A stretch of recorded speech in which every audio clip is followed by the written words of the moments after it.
us your reflections. You see the links here. The links are also visible on every other interface that we have. We can also, if someone would also paste it into the chat window, that would be great. But we will spend a super awkward 2 minutes now just doing some chit chat while everyone gets the chance to do their reflections. Oh yeah, and there's of course a leaderboard. I keep forgetting to mention that. We are currently time zone 2. And I'm a huge fan of Faithful Millipede because Faithful Millipede is really good at doing all their reflections. It would be great if you could all try to help us like that.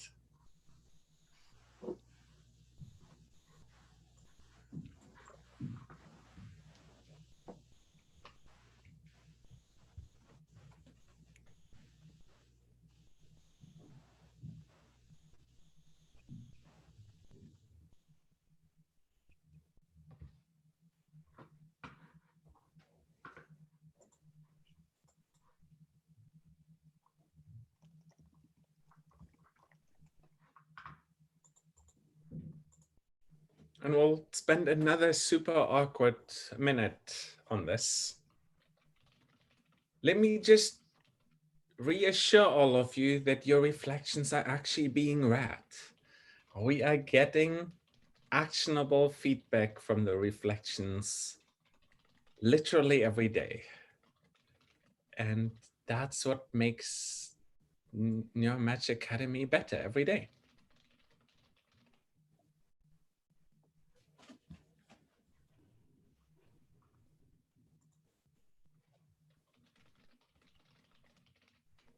And of course, I can't see the Q&As, but we have plenty of questions. This is awesome. This will be fun. Okay, what do you guys think? Enough for reflections, or should we give them another minute? Maybe another minute, so they can tell us how great we are. Or not great.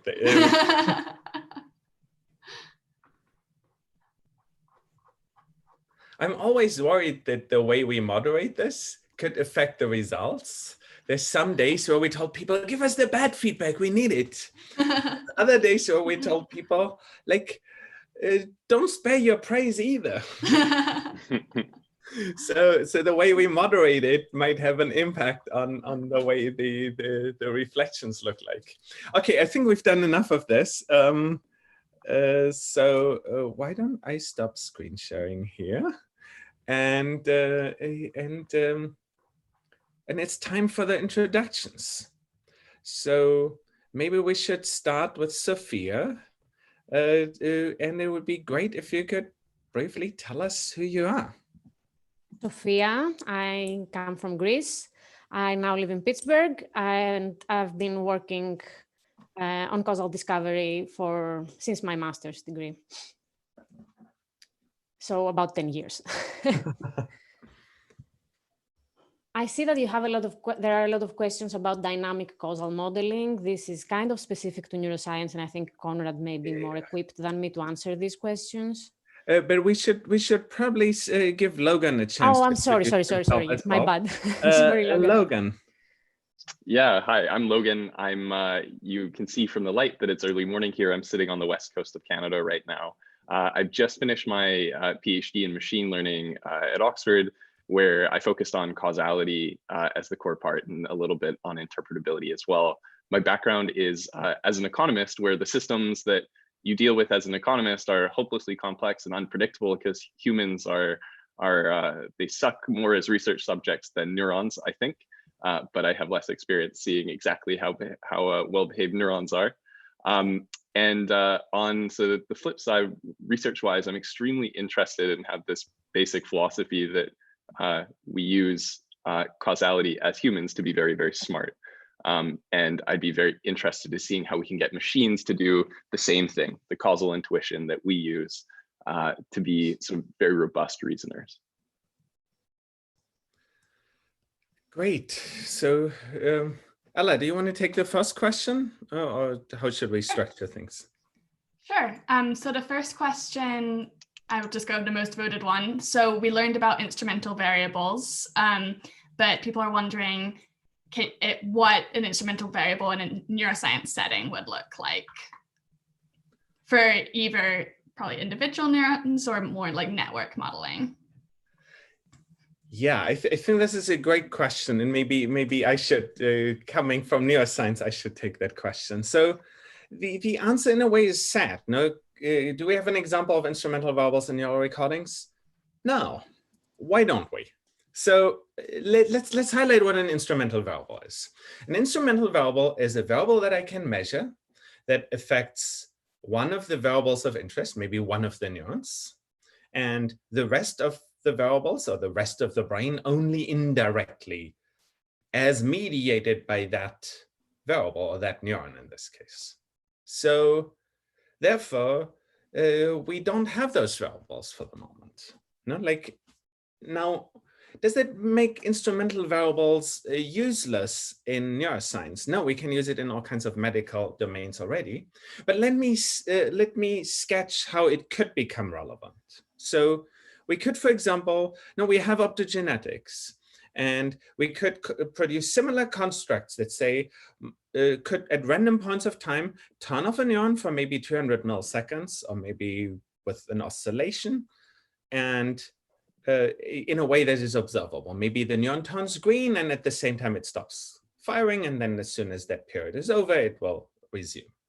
If we could produce such a construct, we could get it the causal effect of every neuron onto all other neurons. But it goes further, where we could say, let's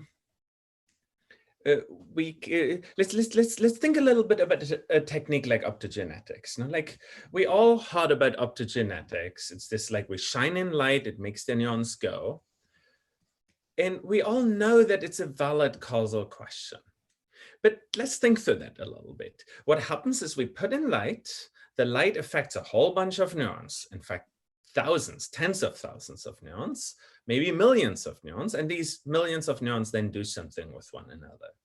So the optogenetics is a perfectly fine method if the question that you want to ask is, does light make the mouse push the right versus the left button? But that's not the question that we really want to ask.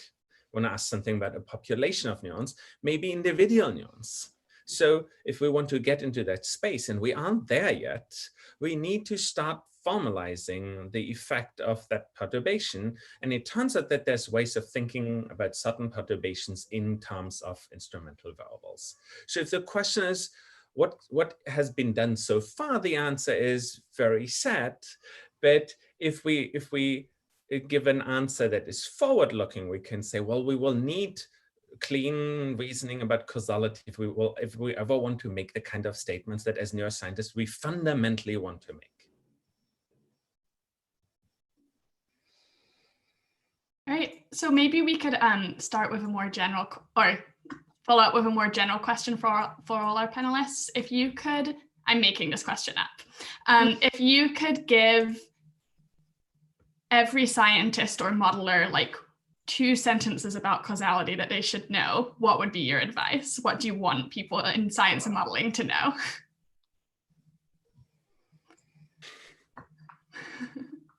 Well, I can start here.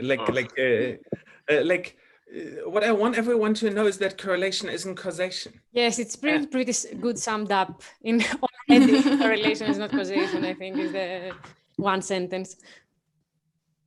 Sorry, go on. No, in the correlation isn't causation, then automatically carries through to popular data analysis methods. You know, like Granger causality is just a correlation measure. It's not a causality measure. It was never really meant as a causality measure. Similarly, DCM is like a correlation measure. It is not a causality measure. And the same thing is true for a lot of other data analysis methods that we use in neuroscience. And yeah, so correlation isn't causation. I would also like to add, like, based on what Logan said before, that humans build these causal intuitions. Humans very often build wrong causal intuitions. Like if you think about, you know, many things going on and how people perceive science or how people make their decisions, they very often tend to make erroneous causal intuitions. And I think that's something that people should just self-reflect on that and take that into account when they read the paper. I think their intuition will be to interpret it causally many, many times. And that's just keep this in mind, that, you know, there are alternative explanations very often.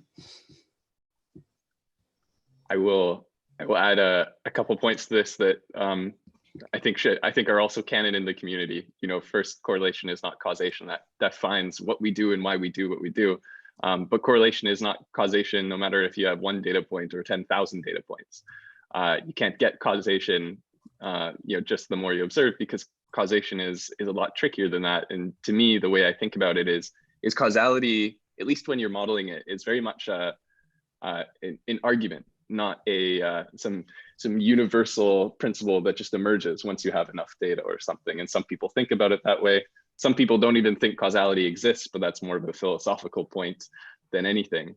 But what that makes very important is, if you are an experimentalist or a scientist, if you have the lucky chance to define the data that you're going to collect, that's where you will probably have the most luck being able to extract out causal inferences, things that are causally valid when you shape the data that you are getting. So when we have the ability to intervene and turn a neuron on and off, the ability to think at the point at which you're going to collect data is probably the easiest place where you can start extracting causality, if you have the power to. If you don't have the power to, then you know, there are other considerations down the line. But if you get the chance to collect your data and you're thinking about causality, that's where I think most of the magic is going to come from. So I was just going to run a question by Dean Rance. Maybe fast at Logan, but like I'd be very curious about Sofia's views about that as well. So let me read this because it's very interesting. I'm coming from a mild background in Western philosophy. Hence, I'm a bit skeptical, so please bear with me. Causality has been a difficult notion to pin down, and thus, perhaps as an effect, some philosophers, for example, Leibniz and Hume, have tipped their hats to the idea that there may be no such thing, while others require it, for example, Kant. Classical counterfactual definitions lead to unintuitive examples where there can be a murder but no murderer. Chronological definitions usually require that the cause must precede or be partially simultaneously with the effect. But physics teaches us that simultaneity and the order of events is observer dependent. When speaking about causality in science, what exactly are we talking about? Isn't that a great question? It is a great question. That's fantastic. I have an opinion on this. I don't feel like I'm equipped to answer, like, you know, about the deep metaphysics on causality. There's a lot of talk about it, and there's a lot of discussion in the scientific community with people that are more knowledgeable on this, like philosophers, for example. There's a big debate on what causality is and what isn't. But I think for all intents and purposes in practical life, people design interventions. People believe that their actions have some consequences. People believe that if they change an action, they may change the outcomes. That's what we're talking about when we're talking about causality in science. I think from my perspective, at least in the field that I'm working, which is mostly clinical or, you know, biological, can you find a gene that if you shut it off, it's going to help with this disease? Can you find a drug that's going to help you have a better outcome? These types of things. And I think, you know, for the most part in the macro world, I mean, I understand, like in quantum physics, the Markov assumption may not hold, but in the macro world where you have these observable quantities that are, like, you know, fairly spaced apart with each other, and things are more, I don't know, the semantics are more clear to me, at least. I think these problems are quite well defined, and they work, right? Medicine works for the most part. Randomized controlled trials usually work. So that's I understand that philosophically, you know, there are many holes that one can poke on every possible definition of causality. And it's been done by many great thinkers over time. But I think from my perspective, that's the kind of causality I'm talking about. Can I design an intervention that's going to help? That's going to positively influence the outcome I'm interested on. So what about you, Logan? Like your field, economics, your original field, has a lot of has grappled with causality for quite a bit, and they don't seem to be that much disagreeing with one another as the philosophers do, no? No, I guess within economics, mostly because the current standard for publishing a great paper is to show causality anyway. So it's kind of the incentive system is towards it. It's what Sofia mentioned is really right. It's funny that we have something that we say is so fundamental. To quote some people who were expanding on David Hume's work, they called it the cement of the universe, not just a perceptual thing that we think occurs, but actually the way in which the universe exists and happens. It's the medium for things. It's contentious, but something so fundamental that we think is so important if we want to derive insights that are robust, that say something of the outcome of what we repeatedly do, as Sofia is saying. And at the same time, we still grapple with the philosophy of whether it exists and how useful it actually is. So there's a bit of a controversy there. I will maybe echo here something an academic once said to me, which I quite liked, which is that that is an incredibly important problem that is perhaps best solved with some beers at 2 a.m. But in the meantime, as Sofia says, you can make a really significant headway driving the robust insights that you can't get any other way. That will be repeatable across experiments and potentially across different contexts by using the framework of causality. And I'll say nothing more because I don't want to pretend I have deep philosophical insight into the question, but there are a lot of good writers who do. But let me push back a little bit on the idea. And I appreciate Dean's philosophical view, but I'd argue that deep down, us neuroscientists and the economists, in a way, deeply agree on what we mean with causality. In economics, you might have a question like, if we increase tax rate, will there be more unemployed people? So there's a clear counterfactual. What would happen if the world would be different? And in that counterfactual definition kind of mirrors very much how we as neuroscientists think, in my view. What does it mean when we say we understand the brain? In a way, we build these models and have this way of thinking about brains where we're like, okay, there's a neuron that excites another neuron, which kind of ultimately makes my hand move or something like that. And then the causal question, well, would my hand have moved if that neuron hadn't been there? Did that spike actually give rise to that? So is it really the case that we have that huge array of actual definitions of causality, or is this mostly that people debate and at the margin of it?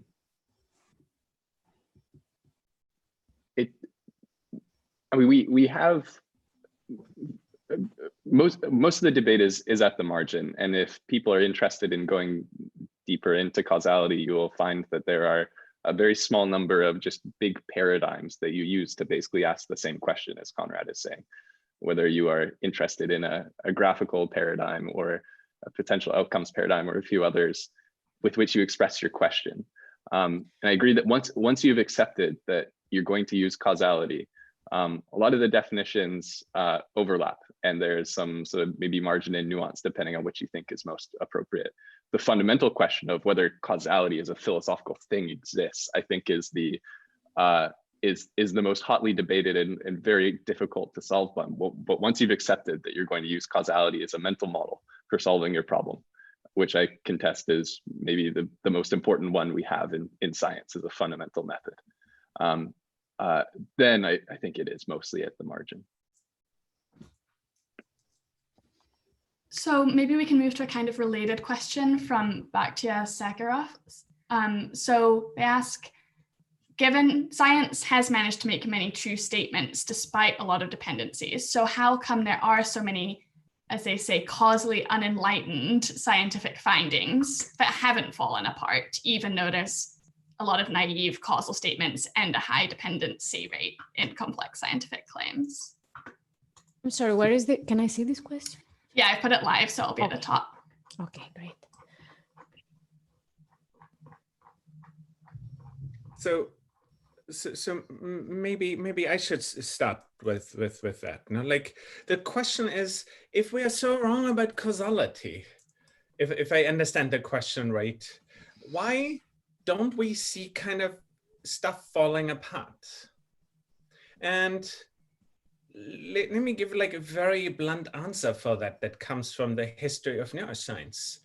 If we make causal statements and we don't use techniques with which we can actually measure causality, we simply have no way of knowing if we're right or wrong. No? Like you can only find out that you're wrong if you actually measure something.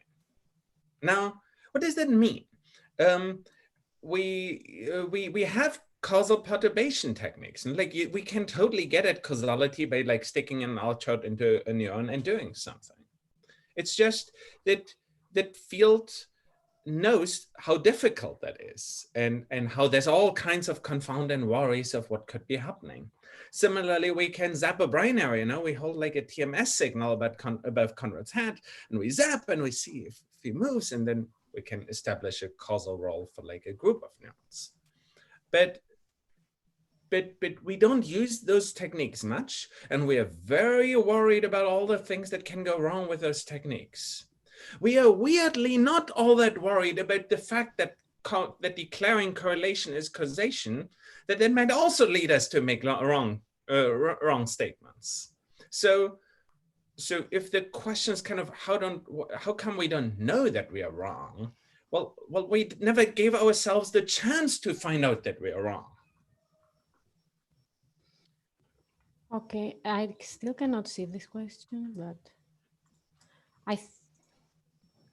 yeah, I can't see the question either, but I think that's the that's the underlying question. And let me rant a little bit, like not like I'm the old guy here. It's what the field then does is they kind of say, but like, look, there's like lots of different experiments that kind of all amplify one another.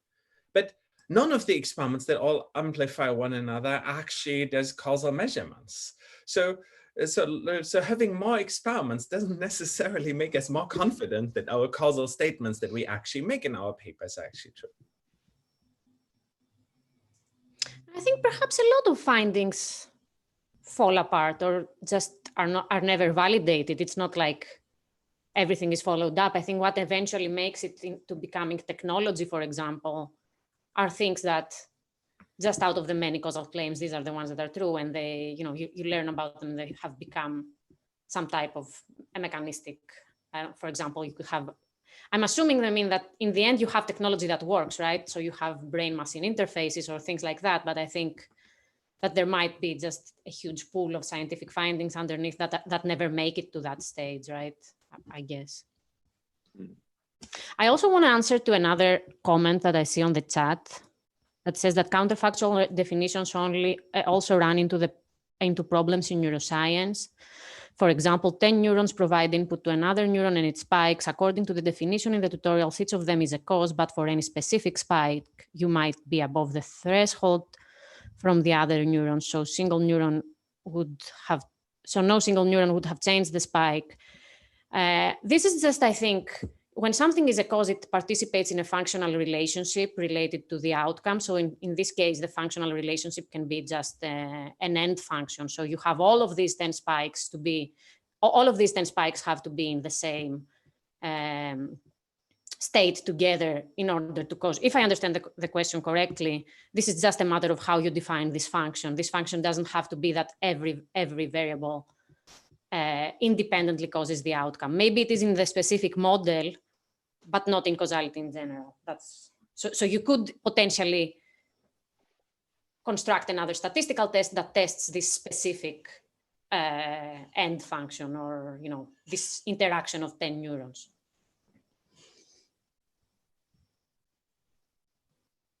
I'll add one very quick thing on the previous question, is that correlation is not causation. but sometimes it can be a really good like suggestion. And that's often how we build our theories. We see things covary and then we say, I wonder why that happened. And then we think about what experiment we might design. And sometimes covariation is very close to the actual causal relationship. I think maybe we should be careful to, causality is so deeply important in how we identify it and how we actually make a causal statement. At the same time, this is kind of blasphemous within the field. Don't let us who work in causality, make you feel it's causality or nothing, and you're in a lawless world where nothing is useful and you can trust nothing. We still build hypotheses off of that. And the best thing you could do is maybe use the covariation that you have and then build hypotheses and think about how to test it. But also in terms of the premise of the question, Sophia is right. I wonder how much of these things will actually be able to be replicated in the first place. Great. Maybe I should ask the next one. So Xiaosheng Lin asks, what's the difference between the method of introducing instrumental variables and partial correlations? And what are the advantages of introducing instrumental variables as opposed to partial correlations?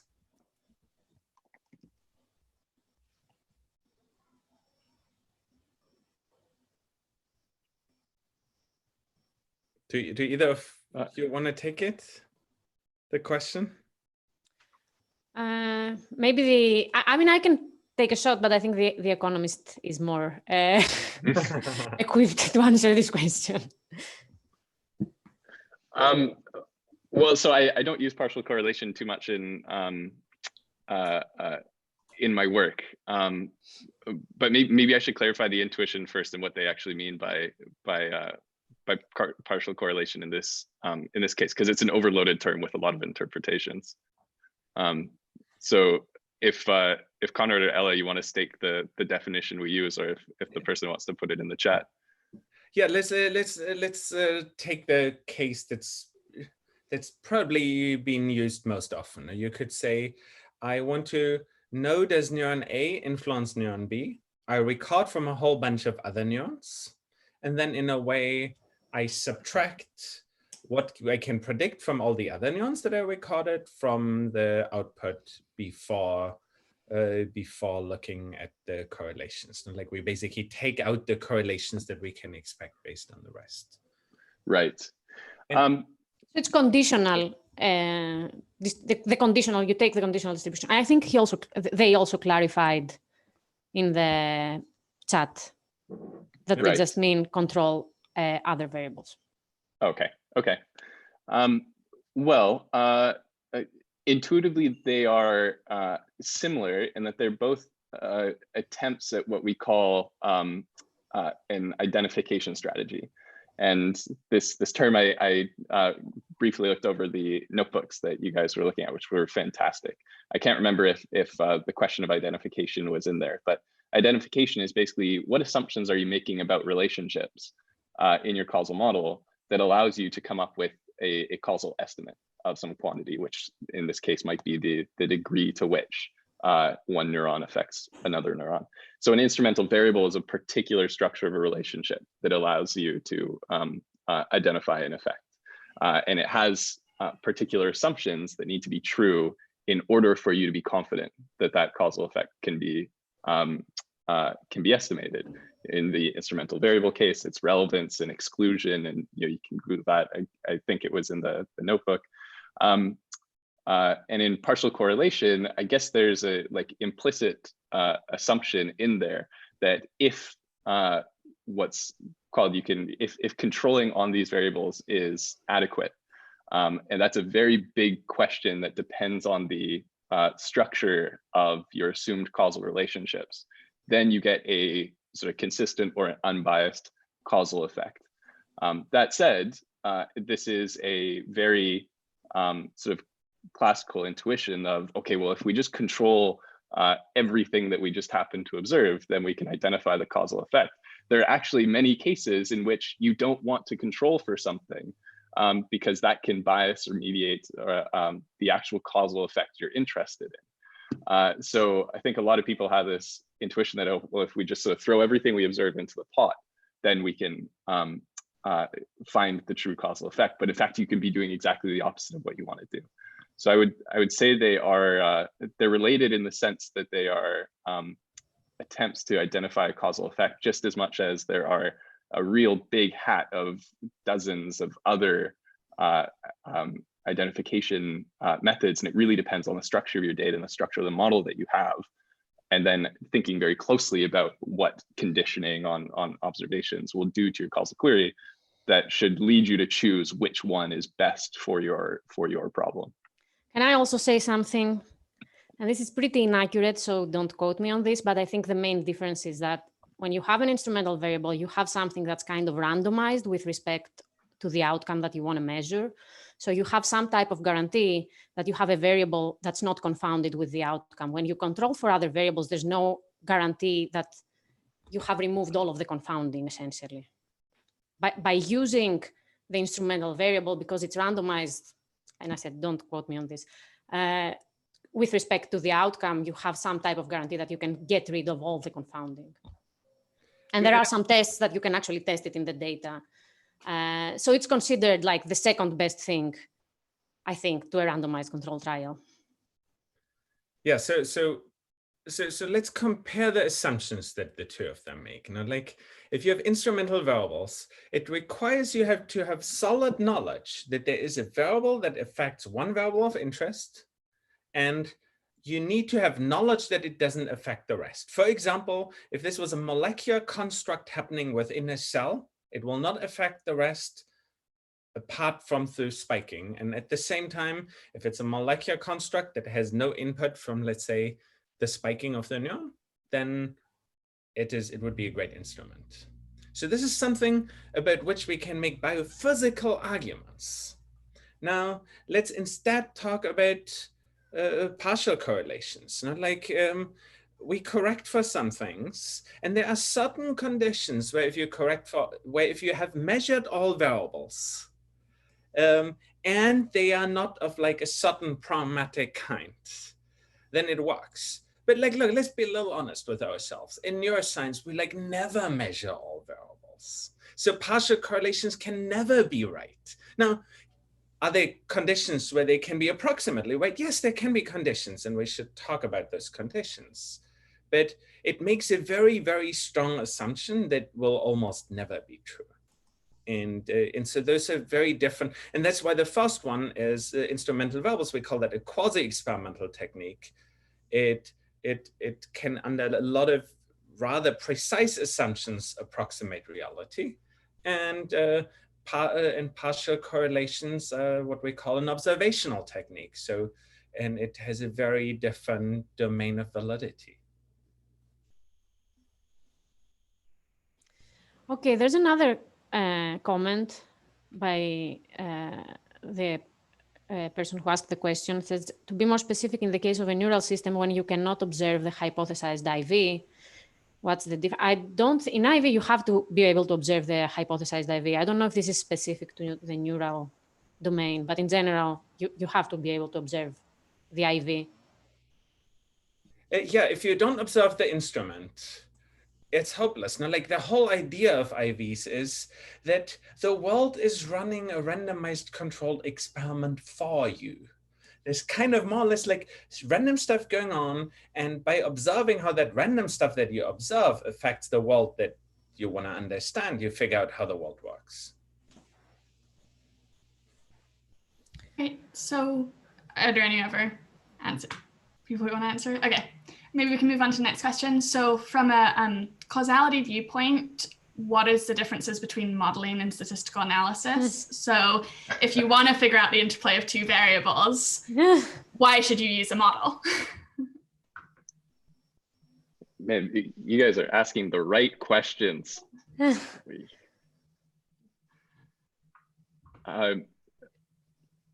I suppose, well, again, it depends on... Statistical analysis is not necessarily model free. I mean, usually it assumes a very specific model. Sorry, go on. I hijacked your... I was going to say effectively the same thing. Oftentimes you say statistical analysis is the big pot of things that we do when you use statistics to do something, and use statistics to do causality if you're making causal assumptions. So it might be a subset. Maybe for the question's intuition, I wouldn't necessarily say that modeling and statistical analysis are ontologically equal and separate categories of things. If that helps to clarify the intuition. Maybe in a practical sense, often when we say statistical analysis, we are often there's strictly focused on notions of covariation, where modeling is where you're getting at the heart of causality, which requires making assumptions on the structure of relationships. And it's those assumptions that allows you to make causal inferences rather than just correlational or covariation based inferences. But I wouldn't say the definition of statistical analysis is solely everything up to, but not including causal stuff. But to be clear, I mean, like, I'm not even sure how like model-free neuroscience would look like. Not like, what would that mean? There's I think there are a few like duals here, and things like Bayesianism versus frequentist statistics. You know, people say, well, at least Bayesians make their models explicit, and then frequentists or make their priors explicit. Sorry, so the parallel there is everybody is using a model all the time, anyways. And I'd say the more that you can be clear about your specific assumptions or implicit assumptions that is causing you to do your analyses in a particular way, the better, because sometimes you might trip yourself up, or the more clear you can communicate to other people what your model is trying to achieve.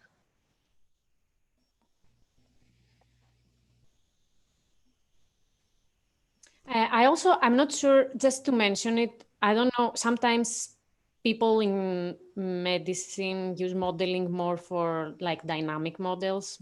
I don't know if this is a terminology confusion here, just, I don't know. But in general, in statistics, we use a lot of models. Everybody uses models most of the times.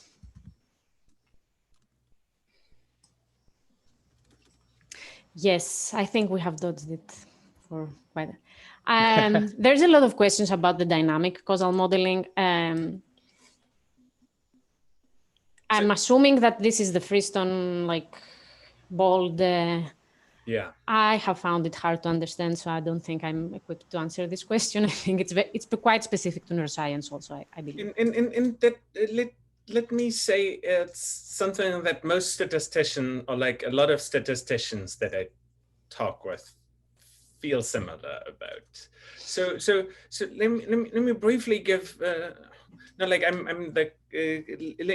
me briefly give an overview about this, because it's driving a good number of the questions. So in fMRI, EEG, MEG research, and in some neighboring fields, there is a very strong drive that what we want to do is take the data that we get in an experiment and get out a network. Not like, because like we can't avoid that we think about the world and the brain in terms of like causal networks, not like little we can do about it. So they want these networks. Now from a causal inference perspective, if you're in the field of causal inference, it seems absolutely obviously impossible. Not like, because there's so many neurons, we record so few dimensions, it's like it has all the features of confounding that we'd be worried about. In that field, and specifically DCM, the logic is different, and it draws from a very different intellectual tradition, a tradition that I personally don't quite agree with, but a tradition that is very popular and that we should briefly at least mention. So in DCM, and effectively in neighboring models, what people say is, let's put up a family of models. And let's say, for example, we could have like linear or bilinear models. And in those models, they could be parameterized by which connections are actually there, or how strong each connection is. So it's a small family of models that people fit to. And then what they do is they look at the correlational data and they ask which model best describes the data. So in DCM is not actually a tool to uncover causality. It is a tool of calculating which among a set of models we should prefer. Now, they call it causal models because like in the model, in what you implement on your computer, a variable causes another because somewhere it will say like A is B plus C. In that sense, B plus C cause A. So DCM in a lot of neighboring approaches really just ask among a small set of possible models, similar in Granger causality. Like you compare a model, does my spiking depend on my own past versus does my spiking depend on my own past and like another nuance past or like another variable's past. And we then within that small set of models, we obtain preferences for one model versus another. And these preferences always are about a trade-off of model complexity and how well they describe the data. But the problem that then arises is that the statement isn't, I prefer this linear model over, or like this bilinear model over this other bilinear model. It is then interpreted as therefore there is a connection from A to B. But the real possible space of models of brains is very high dimensional. And that's where then that problem comes in, that causal inference gets to be like, from the causal inference field's perspective becomes impossible. At the same time, the people working on these functional and effective connectivity methods, they usually hold against it, but we really want causality. So can you give us a better technique? And just like I did and we did in the tutorial, and I think Sofia and Logan do, the answer is like, no, we can't give you causality under a lot of circumstances. And then in a way that other intellectual field basically says, look, we need causality. If you can't give us anything better, we'll kind of like use the algorithms that we prefer. But just because like, say one linear model is preferable to another linear model where one has a connection from A to B, the other one doesn't have a connection from A to B, doesn't mean that a connection from A to B actually happens in the reality. It's more a statement about model preference. So that's why there's like this friction. And I'm sure like a lot of the questions are kind of reacting to that friction. The tutorial in a way was ignoring that literature. We had a version where we had versions in it, but it just didn't feel fair and it didn't feel right. And it's just like two schools that come from a very different background. And it's a bit of a shame that we don't have a DCM person. We had a DCM person on the panel this morning in the Asia. So.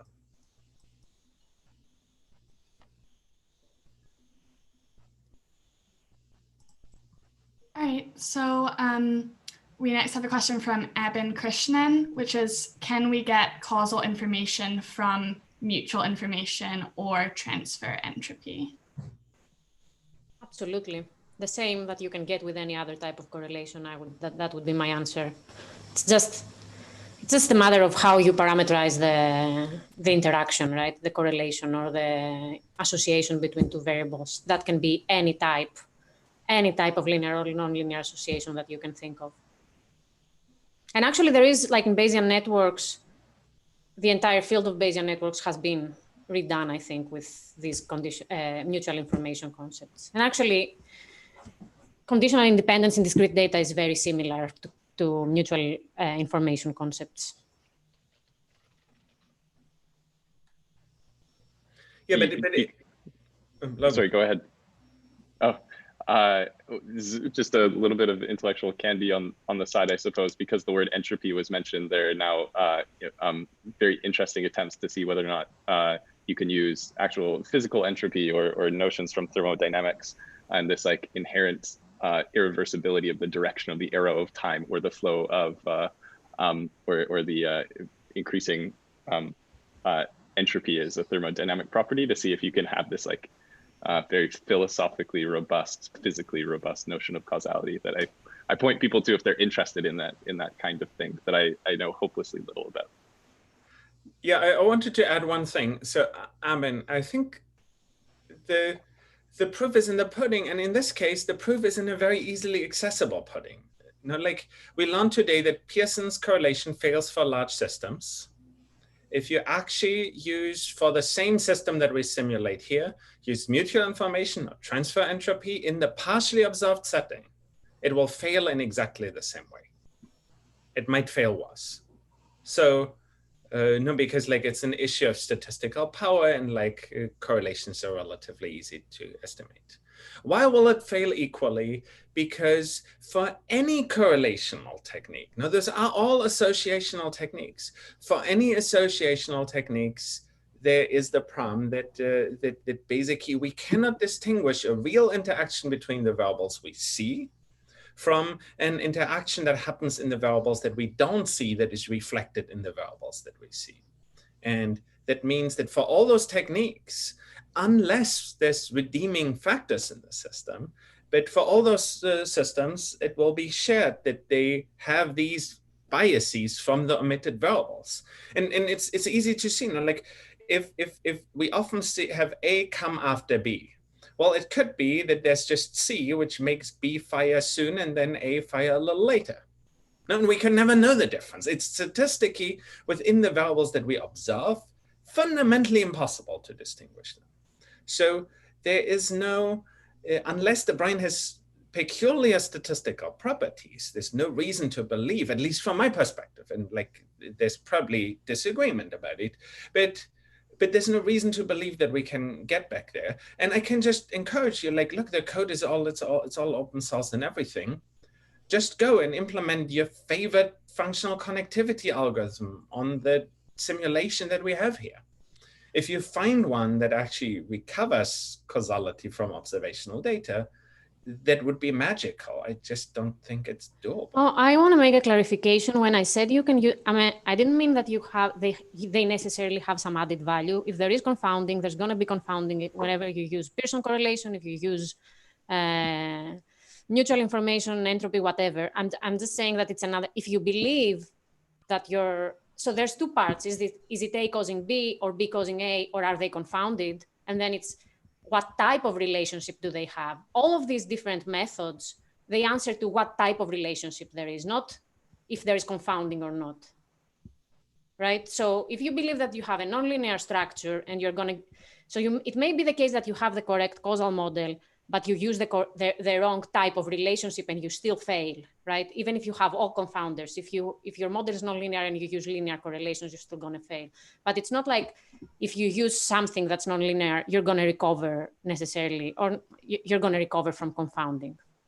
I just wanted to, I just meant that the choice of association doesn't affect, typically doesn't affect the methods.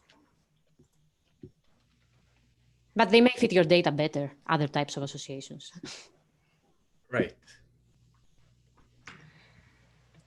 All right, so next we have a question from Sofia Bachelor. So in your research, how have you approached applying causal inference to large scale models where we can't control all of the variables? Are we talking about neuroscience or? Whatever you research.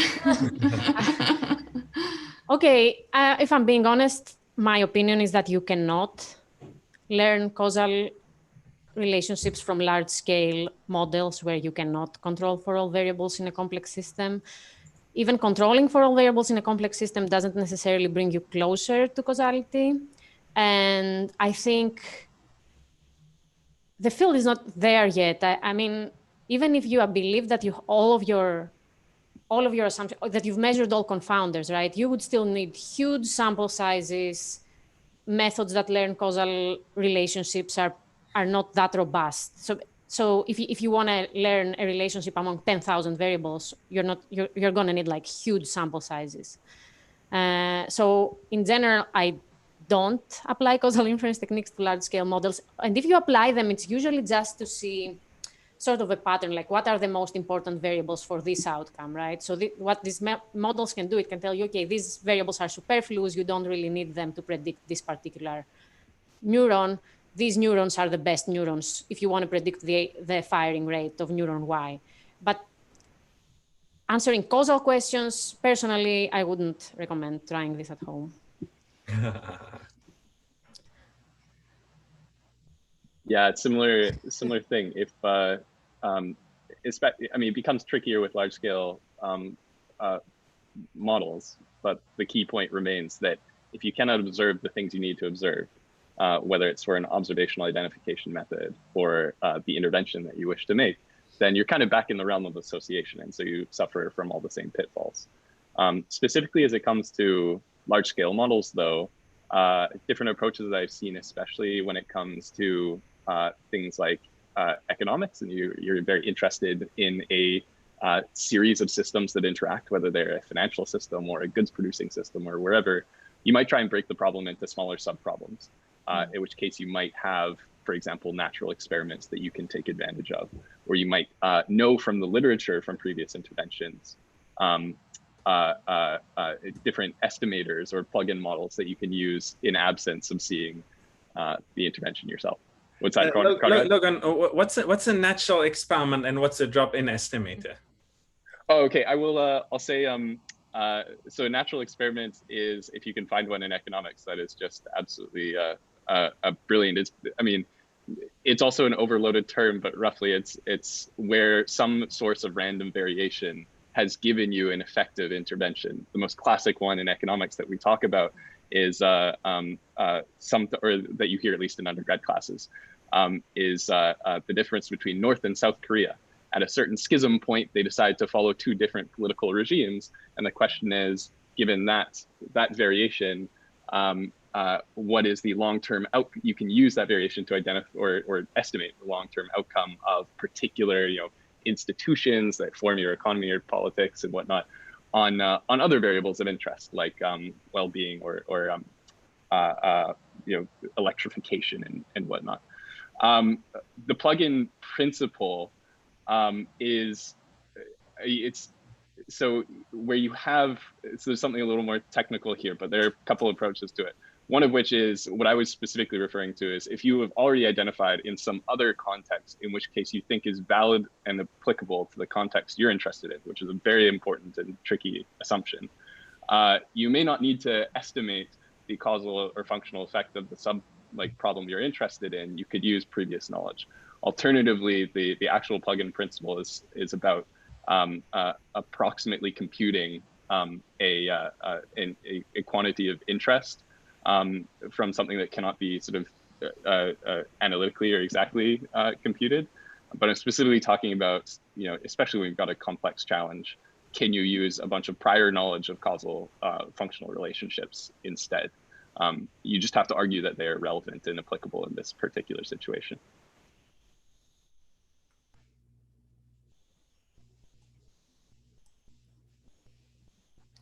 Yep. So, yeah. So next we have a question from Yushin Zhang. So are there occasions where causal Markov assumptions don't hold? And maybe someone can briefly redefine what causal Markov assumptions means. I can do that. That's my okay. So the causal Markov assumption says essentially that if you have X causing Y and Y causing Z, you don't need X to predict Y if you know. You don't need X to predict Z, sorry, if you know Y. So if you know the immediate causes of an outcome, the more remote causes don't really make any difference in prediction, right? So you expect to find the conditional independence. That's the causal Markov assumption. There's a lot of discussion about whether the Markov assumption holds or not. I think most people believe that it holds in most macro settings, as I said before. There is a lot, I think, of there's some evidence or some claims that it doesn't hold, for example, in quantum systems, but I know very little about that, so I'm not going to attempt to give a very, very well-founded explanation on what happens in quantum systems and why it fails. But in general, I think most people believe it holds. Now, from that to how applicable it is on real data to infer causal questions, that's quite different, right? Because you may have, that, for example, that X causes Y, you don't observe X, but you observe a very good proxy of X, right? So you're going to find, again, that other variables are independent of Y given X. That doesn't mean that X necessarily is the cause of Y. It just means that it resembles the cause of Y very well. So there's another level of complexity when you try to apply it to learn causal relationships from data. But in general, I personally think that it's true. And I would assume that most people in most like everyday situations think that it's true.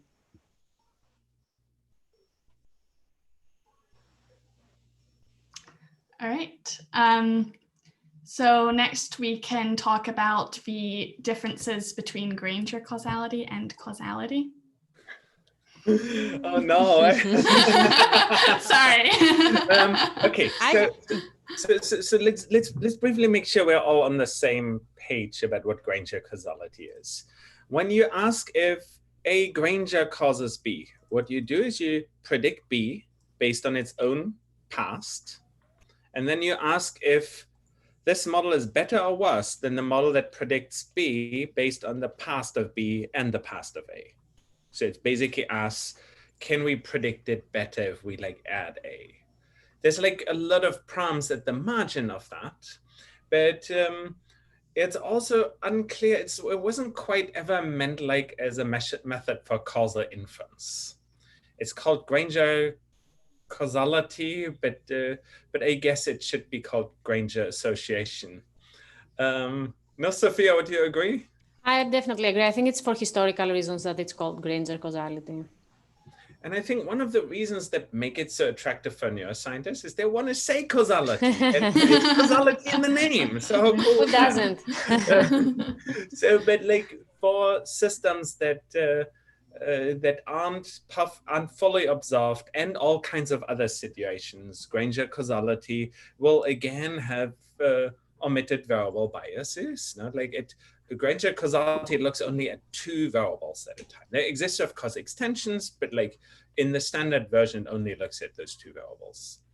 That means that just like all other associative measures, it cannot fundamentally distinguish a causal link between the two variables we ask about from a link that is from an association that is induced by other maybe presynaptic activity. So in that sense, Granger causality falls exactly into this associative realm, together with just raw correlation, functional connectivity, and mutual information, and conditional probabilities and information flow, and all those other measures that people use. So it firmly falls into that domain. And we had in an earlier version of that tutorial, it's probably a bonus component where we look at Granger causality itself. And of course, it will fail if you're strongly confounded. So would you rename Granger causality to Granger correlation if you could? Yeah, it should be called Granger association. This just Granger like association.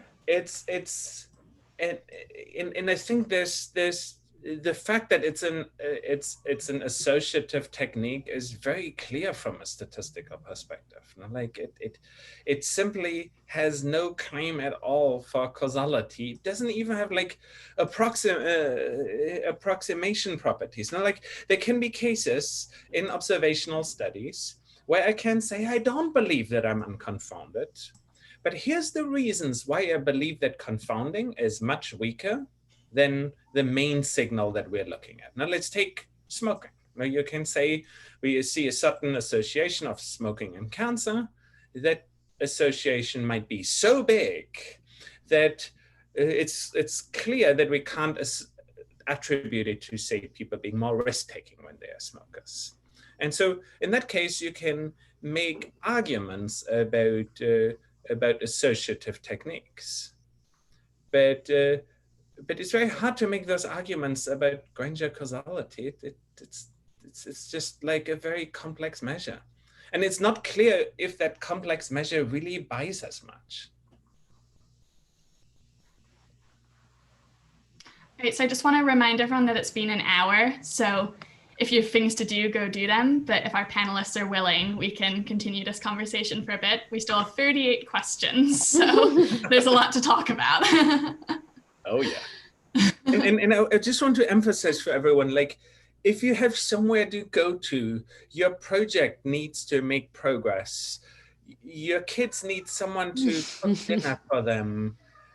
please, like, it's not embarrassing at all to leave us at this point of time. And like, it's on top of it, it's online. We won't even see who's leaving. So really make sure you leave if you have to. But like, I think it would be fun to take like more questions until we kind of run out of energy. So should we take this? Should we now simply go down the list, Ella? Or what do you think? Sure. Yeah. Well, the first one is similar to what we talked about at the start, which is what an instrumental variable on a network level could be. But they specifically ask, what are some good strategies to figuring out what instrumental variables are? And what can we think about for like cognitive systems? So more like studying attention and so on.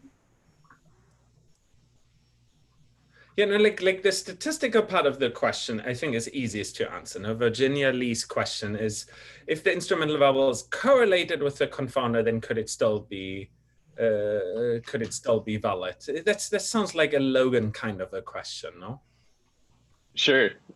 So there are a couple key identification assumptions that IV requires in order to be valid. The first is that you have relevance, which is that there is a direct path from, I might use some terminology here that's kind of Pearlian or graphical model-esque, but there's a causal chain, I think is maybe the most general way to say it, from the variable of interest to, or from the instrumental variable to the variable of interest. And in particular, that effect happens only through the variable that you think is confounded with the outcome. And so in order to, so there's relevance and exclusion. The second one is pretty related, which is that the instrumental is essentially unconfounded itself. And so we look for that instrumental variable to be uncorrelated with the error term. Now, the challenge is you can't measure the confounder. That's what you're trying to get around. You want the instrumental variable to be uncorrelated with the confounder and unaffected by it, and have only one path through to the variable of interest. So how is it that you actually validate this? Well, we think about it in terms of making sure that the error term in your analyses is uncorrelated with the instrumental variable. The best way to, the way in which we usually make an instrumental variable argument, though, is exactly through this argument. And you will find in papers in particular, I'm just using economics here as a background, I'm not sure how it happens in neuroscience, we have to argue that the instrumental variable is actually a source of variation that only goes through the mediating node that you think is confounded, and it's not going to suffer from being correlated with the potential confounder. And so, papers will rest on the actual argument as to why this is the case. And sometimes it really is very much the case. And I can give some examples, at least from economics. But the fundamental thing you need to know is that these assumptions need to be true in order for the model to be valid. And you have to argue that, and precisely you need the instrumental variable to be uncorrelated, not observing anything else with the confounding variable. Cool, and that's of course testable.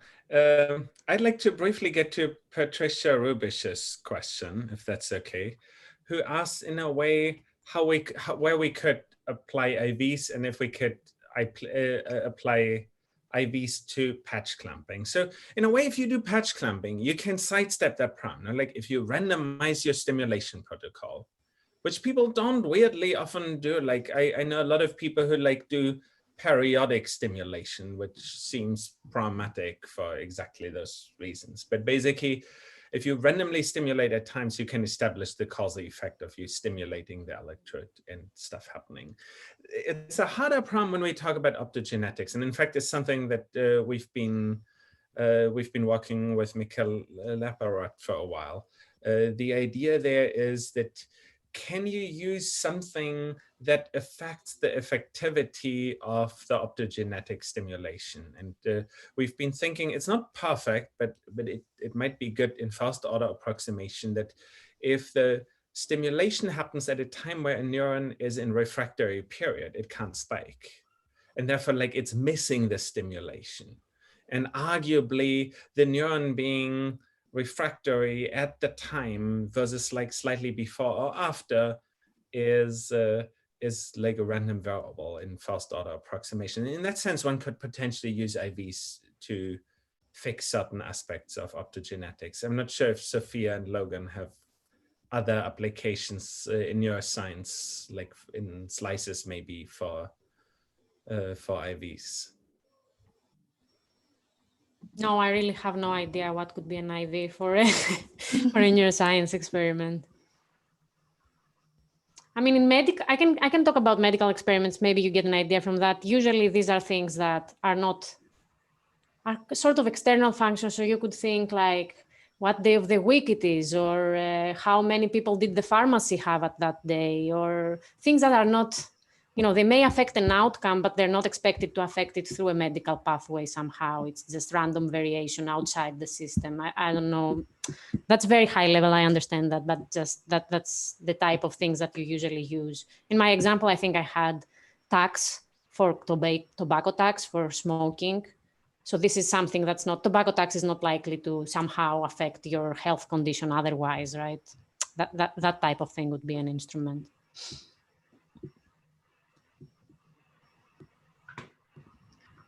All right, so, well, we've talked a lot about correlation not being causation, but Mustafa Abdu asks, can you give more of an intuition behind why that's true, especially in larger systems?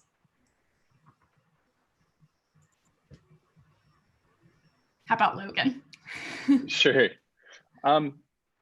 So to me, and maybe if I had to press for like one thing, if you thought about what causation is, and one mental model that is very useful for it, the model, like the primitive, the core thing to me is the notion of the intervention, which is if I have control over something and I want to act on it.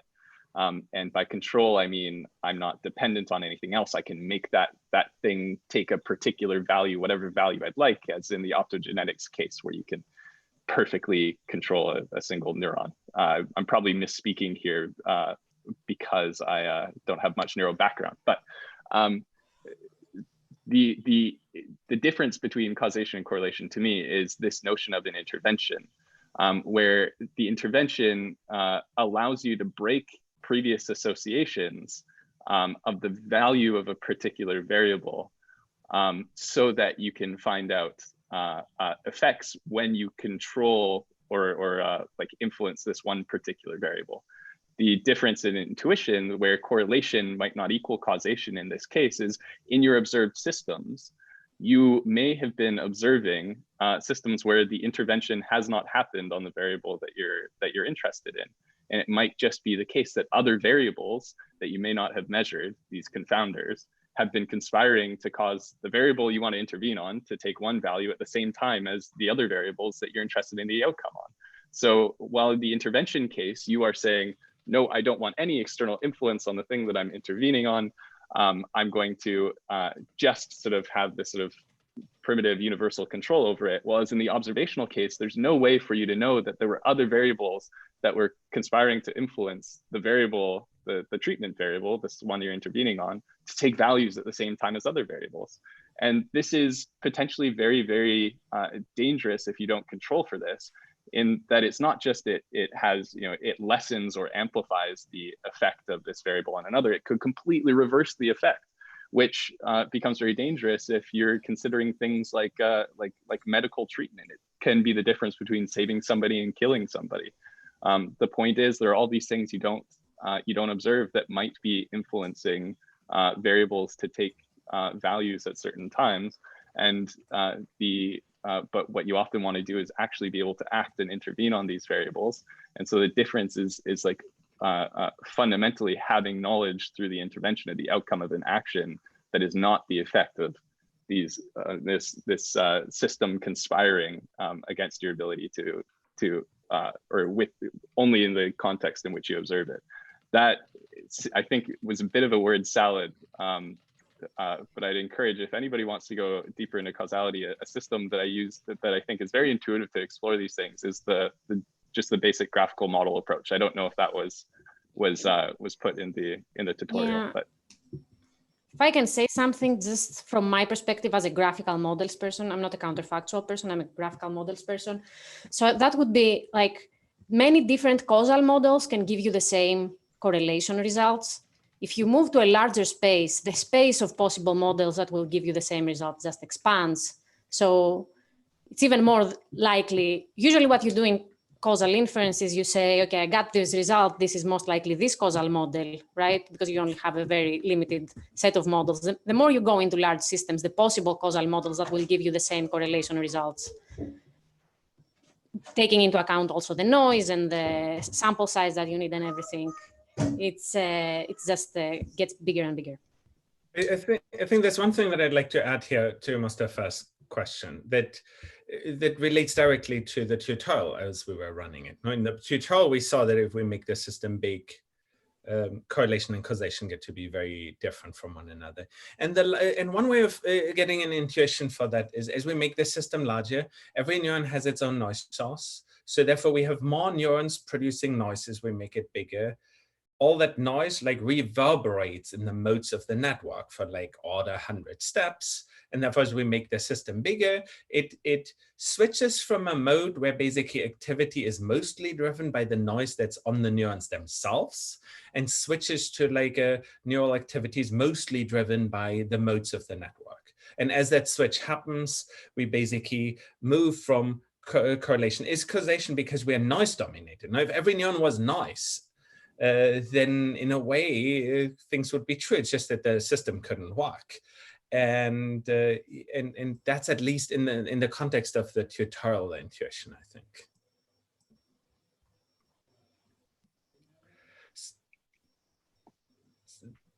So I was wondering if we should, Ella, should we give everyone 1 minute chance for a concluding statement? We should probably get towards the end of it.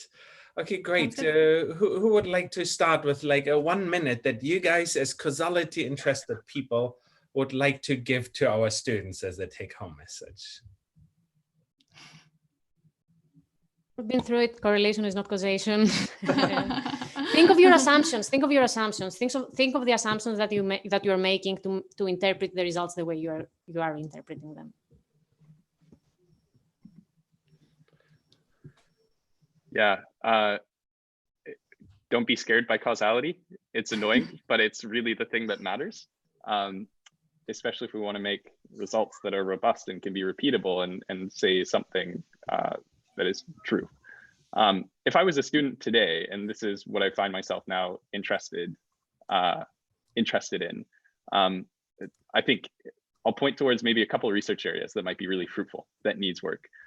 One is, especially in neuro, I can imagine having better tools to intervene and observe. It seems like, I mean, a perpetual task, but thinking about it in the notion of tools to intervene in the first place as being tools that allow you to extract causality and not just tools that are very, very cool because they allow you to control a brain, which I admit is a really motivating thing. But seeing them as inherently as things that allow you to extract causal inferences, that maybe should be like a really motivating guiding light for why you do it, whether you're building physical tools or otherwise to do it. A second question, which I find myself increasingly interested in, is like what I'm calling the levels of causal resolution. And this is where my neuro ignorance will come in, but you have very small units in the brain, like neurons, and even smaller units. And then you have very much larger units like lobes and things that are functionally related. And you could think philosophically of intervening on either of them. What happens if I turn off this large chunk of the brain versus what happens if I turn off this neuron? Some of which are very much harder than the other. But there are causal intuitions at both levels of emergence. And I find myself really interested in how we build systems that might be micro models and have neurons at their fundamental core, but somehow can be like functionally or modeled as having groups that are also interventionally similar as well. And I'd love to build tools and work on things that look at systems that have small level data and then back out larger scale interventionally similar units. So I propose those as Two very, very I can send you some interesting areas of papers, research. actually. I know some people who do this type of work. I would love some papers. Yeah, yeah. Yeah.